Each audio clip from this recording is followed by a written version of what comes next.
Salut à toi, j'espère que tu vas bien. Aujourd'hui, je te propose une vidéo sur la notation des sommes avec le symbole sigma. Cette vidéo, c'est la première partie. On va comprendre la notation, la manipuler dans les deux sens. On y va.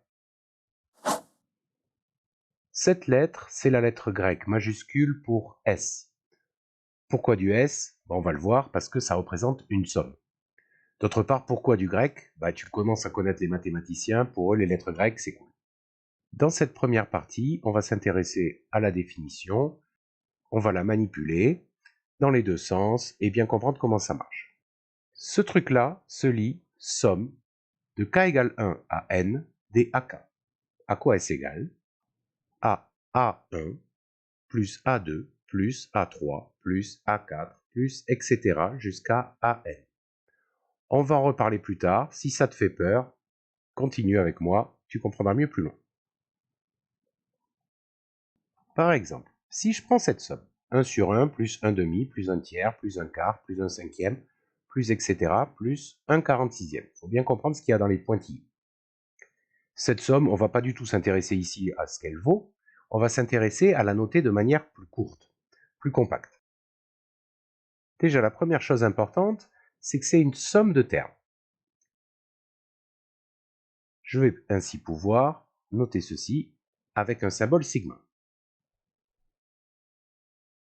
La deuxième chose importante, c'est que les termes se ressemblent. Ils ont tous un peu la même tronche. C'est 1 sur quelque chose. Et ce quelque chose prend toutes les valeurs entières entre 1 et 46. Je vais donc l'appeler K.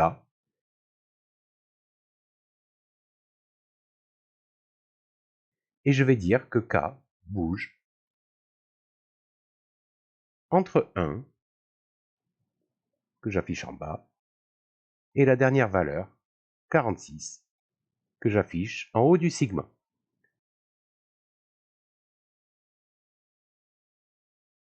Le nom de l'indice n'importe pas. On l'a appelé K ici, mais on aurait pu l'appeler autrement. Par exemple, la somme de I égale 1 à 46 et 1 sur I, c'est la même chose.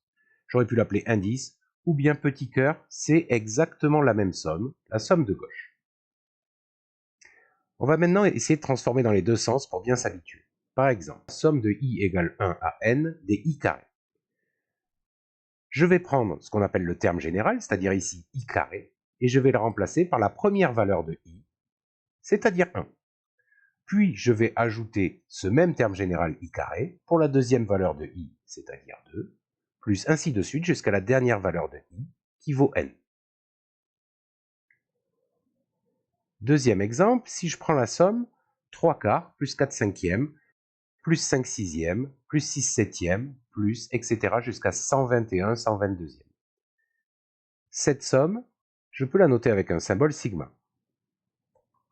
Je remarque que chacun des termes a la même tronche, c'est-à-dire c'est un nombre sur ce nombre plus 1. Et donc je vais pouvoir appeler ce nombre petit k, et le nombre plus 1, c'est bien sûr k plus 1. Et je fais la somme entre k égale 3 et 121. On s'intéresse juste à la noter de façon plus courte. Troisième exemple, la somme de k égale 0 à n de 2. Bien ça vaut 2, plus 2, plus 2, plus 2, ainsi de suite. On met un 2 pour chaque valeur possible de k. Combien y en a-t-il? Il faut faire un tout petit peu attention. Pour k égale 0, j'ai le premier. Pour k égale 1, j'ai le deuxième. Pour k égale 2, j'ai le troisième. Ainsi de suite, ce qui fait qu'il y a n plus un terme. Et donc 2 plus 2 plus 2, n plus une fois, ça fait bien sûr 2 facteurs de n plus 1. Dernier exemple, 1 plus 2 plus 3 plus 4 plus n, cette somme bien connue des n premiers entiers non nuls. Je peux la noter de manière beaucoup plus courte, sans les pointillés, somme de j pour j allant de 1 à n. Évidemment, j'aurais pu choisir un autre nom d'indice, mais pas n, parce que n est déjà pris. C'est aussi la somme des termes de la suite arithmétique de premier terme 1 et de raison 1. J'ajoute ces n premiers termes, et donc j'obtiens n facteur de n plus 1 sur 2. Si tu ne connais pas cette formule, c'est pas grave du tout pour comprendre la notation sigma.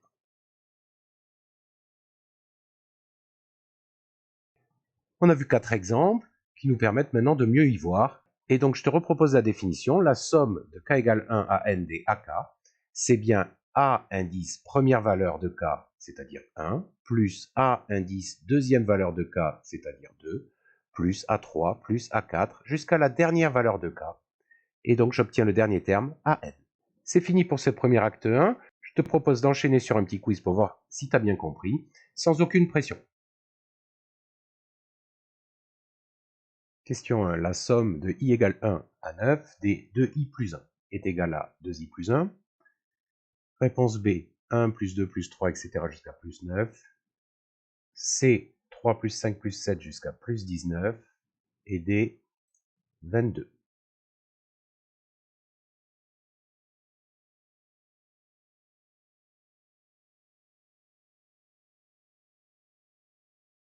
La réponse C est bonne. Je remplace dans la somme i par la première valeur de i possible 1. Donc ça me fait 2 fois 1, 2 plus 1, 3. Plus 2i plus 1 pour la valeur suivante de i qui vaut 2. Donc 2 fois 2, 4 plus 1, 5. Plus 2i plus 1 pour i égale 3, donc 7, plus ainsi de suite, jusqu'à plus la dernière valeur de 2i plus 1 pour i égale 9, c'est-à-dire 2 fois 9, 18, plus 1, 19. La B est bien entendu fausse, ce serait la somme des i pour i égale 1 à 9, qui est écrite dans la réponse B. La D est fausse. Et enfin la A, c'est pas possible, parce que l'indice est muet, c'est-à-dire qu'une fois qu'on a calculé la somme, il n'y a plus la lettre correspondant à l'indice. Ici, ce n'est pas possible que cette somme dépendant de l'indice i donne un résultat qui comporte la lettre i. Question 2. J'ai une suite définie pour n appartenant à n, donc à partir de 0, et p un certain entier naturel. Je cherche la somme des p premiers termes de la suite un.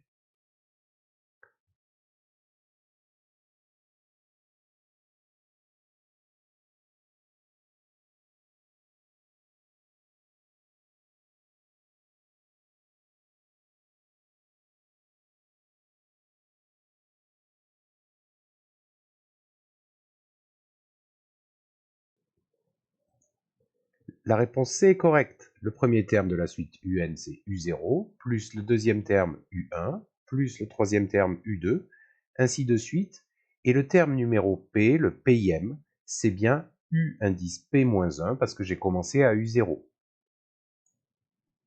C'est la même somme dans la D. Par contre, pour la B, c'est faux puisque ici, je commence à U1 qui n'est pas le premier terme de la somme. Là, je fais la somme U1 plus U2 plus etc. jusqu'à plus UP. Ce ne sont pas les P premiers. Il y a bien P termes, mais ce ne sont pas les premiers. Enfin, la A est fausse puisque quand je fais la somme de K égale 1 à P de UP, je fais UP plus UP plus UP, ainsi de suite, vu que le terme général UP ne dépend pas de l'indice K. Question 3. La somme un peu dégoûtante, 1 au carré sur 1 plus 2 au carré sur 2 plus 1, plus 3 au carré sur 3 plus 1, plus ainsi de suite, peut aussi s'écrire.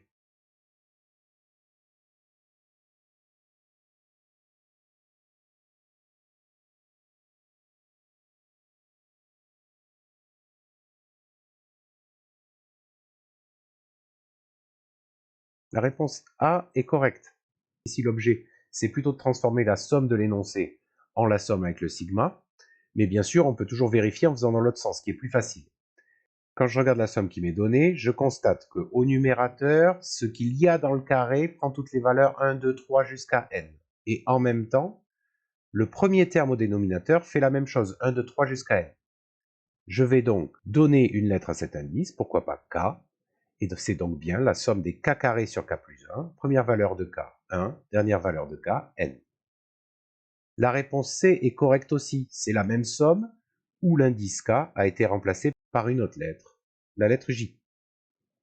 La réponse B, par contre, est fausse. Il faut faire gaffe de ne pas regarder à côté. Au numérateur, ce ne sont pas les deux exposants k avec k qui bougent. Sinon, ça ferait 2 exposants 1, plus 2 au carré, plus 2 au cube, plus etc. La réponse D, enfin, est fausse, puisque la somme de k égale 1 à n de n carré sur n plus 1, comme tout à l'heure, n ne dépend pas de l'indice k, donc ça ferait n carré sur n plus 1, plus n carré sur n plus 1, la même chose, plus ainsi de suite, Et donc, ça ferait n fois ce nombre-là, n carré sur n plus 1. Question 4. La somme de k égale 0 à 7 du nombre 3 est égale à 3, 3 fois 7, 3 fois 8 ou 7.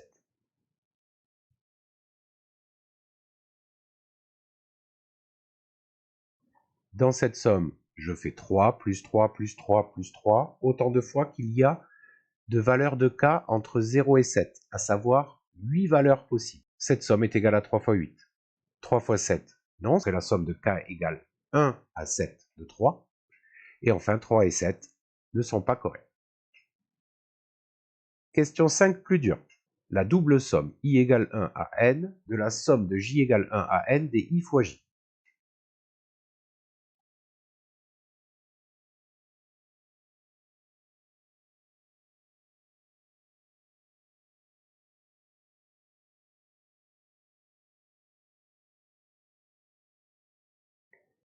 Dans cette double somme, je vais remplacer la somme la plus à l'intérieur, celle avec l'indice j.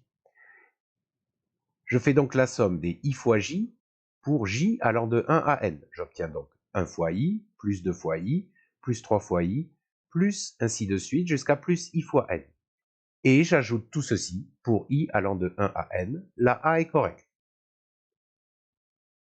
La c est aussi correcte, puisque si je retransforme cette somme, j'obtiens i fois 1 plus i fois 2 plus ainsi de suite pour i égale 1, c'est-à-dire 1 fois 1 plus 1 fois 2 plus ainsi de suite jusqu'à 1 fois n, plus la même chose pour i égale 2, plus la même chose pour i égale 3, jusqu'à la même chose pour la dernière valeur possible de i. Enfin, la b est fausse, ce serait une partie des sommes précédentes, et on pourrait l'écrire avec un symbole sigma comme la somme des i fois i pour i allant de 1 à n, c'est-à-dire la somme des i carrés pour i allant de 1 à n. C'est la fin de cette vidéo, j'espère qu'elle t'a plu. Je te propose de te retrouver bientôt pour la deuxième partie sur le symbole sigma. On parlera de linéarité de la somme et on verra un peu plus à quoi ça sert. À la prochaine, ciao!